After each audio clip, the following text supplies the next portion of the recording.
En el marco de este tercer seminario de información marítima, navegando hacia la sostenibilidad, principalmente quiero agradecer a la presencia de tan selecto grupo de panelistas por darnos esta oportunidad de contar con este espacio en el cual tendremos acceso a información de primera mano que nos enriquecerá en cuanto a conocimientos y nos permitirá hacer las preguntas que se generen en cuanto a estos temas. Adicionalmente, también quiero agradecer a las personas que nos acompañan tanto presencial como en forma virtual, aprovechando esta oportunidad para compartir todo el conocimiento que tendremos el día de hoy.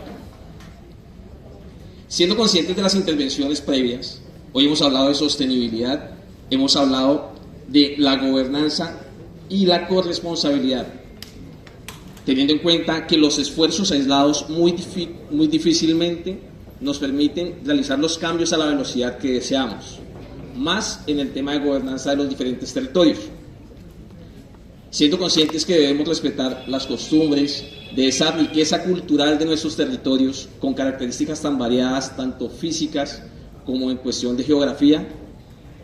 Este espacio nos permitirá, con las diferentes entidades que nos acompañan, llegar a solventar los vacíos de conocimiento que en este momento, para muchas de las personas que están aquí, podamos llegar a cooperar con la solución de las siguientes preguntas.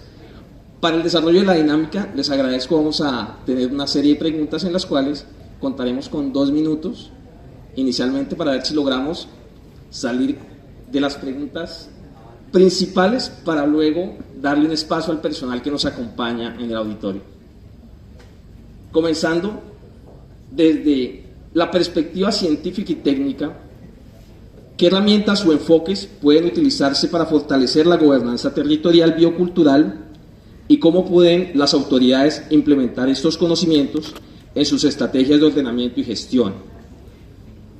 Le doy la palabra a la doctora Sandra de las Lajas, subdirectora de Estudios Socioeconómicos de Ciencia y Tecnología e Innovación. Bueno, muy buenos días. Buenos días. Muchas gracias, capitán de fragata Juan Ourico Echea, ¿no? ¿Dije bien el apellido? Muy bien, muchas gracias.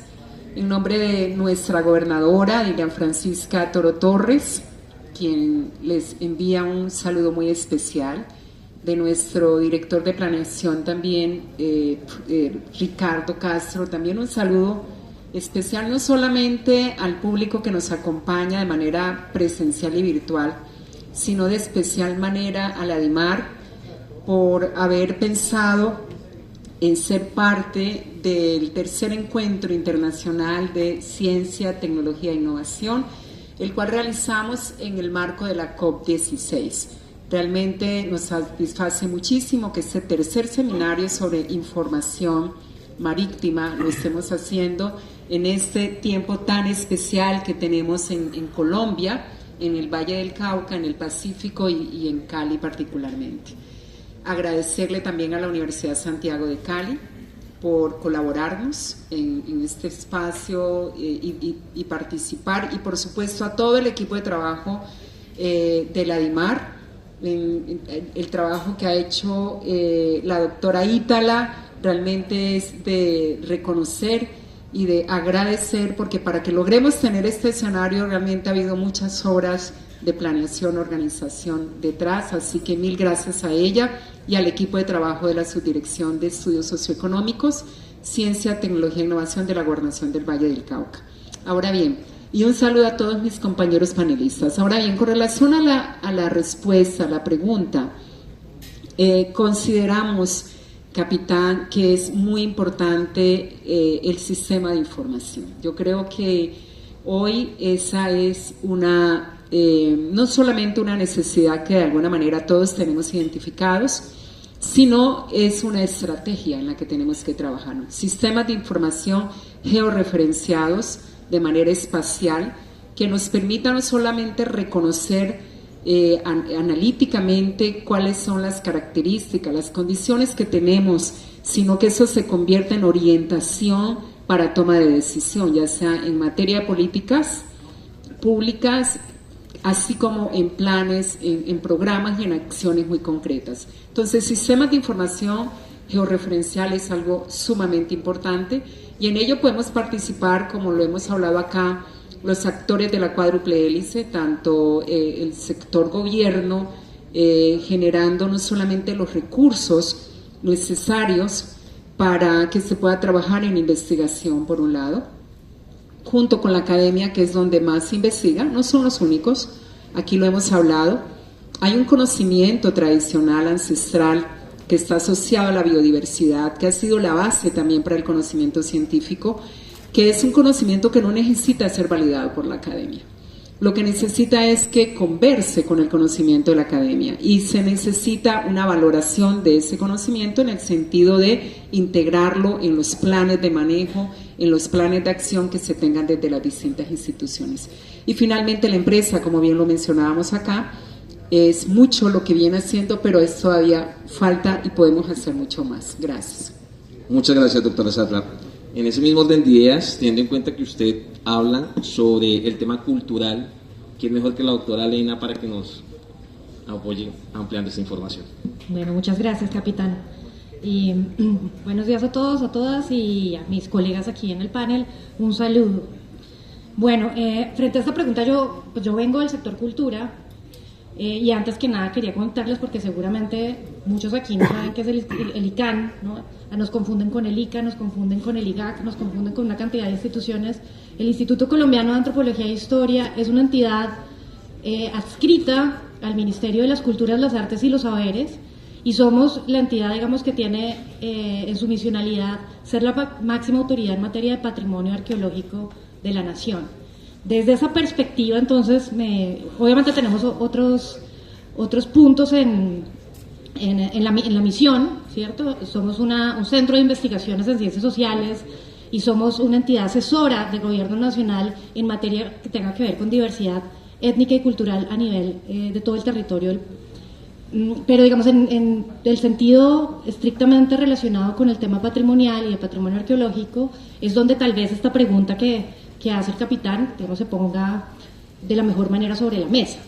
Y en ese sentido, yo quisiera tal vez traer la reflexión un poquito antes a hablar sobre cuáles son como los mecanismos o las técnicas o las vías que nosotros hemos empleado para hablar sobre estas cuestiones de gobernanza, y quisiera volver sobre la noción de lo biocultural, porque creo que ahí hay, digamos, un concepto que puede ser muy complejo y al mismo tiempo está haciendo, digamos, un uso recurrente y cada vez más amplio desde las instituciones públicas.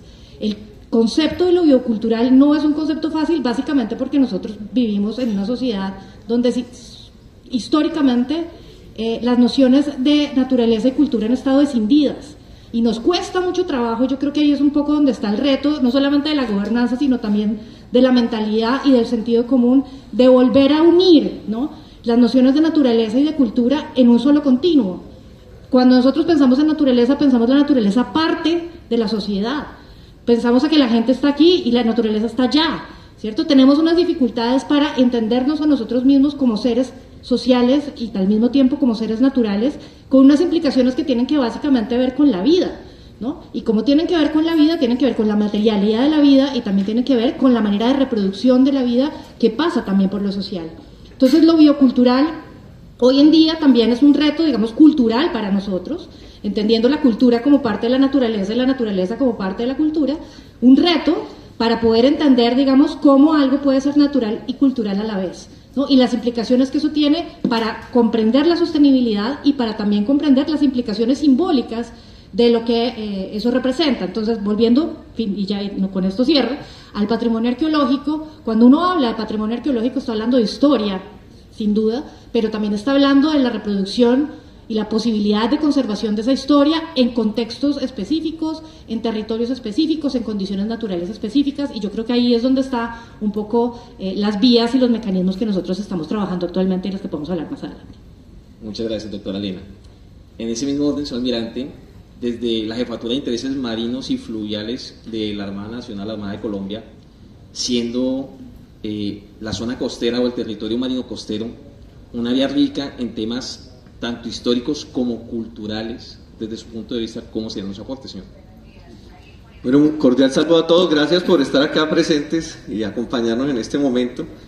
Y bueno, quiero compartir solamente la experiencia. Creo que la historia de Colombia en un fenómeno geopolítico que nosotros conocemos como marinos, que se llama la ceguera del mar, porque el ser humano solamente comprende el mar cuando lo vive, cuando lo necesita. Por eso nosotros en esas campañas, por ejemplo, en Malpelo, ¿a quién encontramos? A un investigador curioso que hizo un gran esfuerzo para llevar un buque y se encuentra un marino de Colombia en una nave protegiendo ese territorio. Se encuentra un pescador en San Andrés, cerca a Jamaica. Casi nos demoramos 3 horas en llegar en un avión a ese territorio, 3 horas en un avión. Y desde aquí, desde Cali, casi son 4. Es un territorio inmenso, maravilloso, grandísimo. Y allá hay un pescador y se encuentra un marino de Colombia, él en su faena, en alta mar, perdido, y nosotros haciendo la labor de seguridad. Y entender esas realidades en La Guajira, en el Darién, en el Pacífico chocuano, que a propósito hace 513 años, Vasco Núñez de Balboa descubrió el Océano Pacífico y se lo trajo a la humanidad. Y esa es la mejor explicación, es la ciencia, el descubridor, el explorador, el que nos va a traer el conocimiento de esos territorios, para que nosotros integremos no solamente el elemento material del objeto, él descubrió el objeto, el Océano Pacífico, nadie sabía que existía, pero darle el sentido, que es lo que nosotros, este panel trata de eso. ¿Qué es el mar para el sanandresano? ¿Qué es el mar para el chocuano? ¿Qué es un mangle para el de Tumaco? ¿Qué es la arena del desierto para el de La Guajira? La línea negra para los de la sierra. Cada elemento de nuestra geografía tiene esa concepción biocultural. Como herramienta, para enfocarme en la herramienta, nosotros tenemos una gran herramienta que ustedes ya vieron hoy. La mecánica es, abramos esos bases de datos inmensas para que podamos crecer en unión del conocimiento del objeto, que es lo que tenemos nosotros. El sentido balena, ustedes nos lo van a dar. Las regiones nos lo van a dar. ¿Qué quiere Cali con el mar? ¿Qué está buscando Antioquia en Urabá? El acceso al mar. ¿Qué querrá La Guajira con esos territorios inmensos y qué quiere San Andrés? Cada región tiene esa particularidad. Muchas gracias, señor Mirante. Teniendo en cuenta esa diversidad en cuanto a regiones, en cuanto a culturas, la aplicación de las herramientas tecnológicas, los sistemas de información, la cercanía del patrimonio cultural hacia esas comunidades costeras, desde el punto de vista del capitán Monroy, gerente del proyecto Galeón San José, ¿qué opina sobre herramientas aplicables? Bueno, muchas gracias, mi capitán.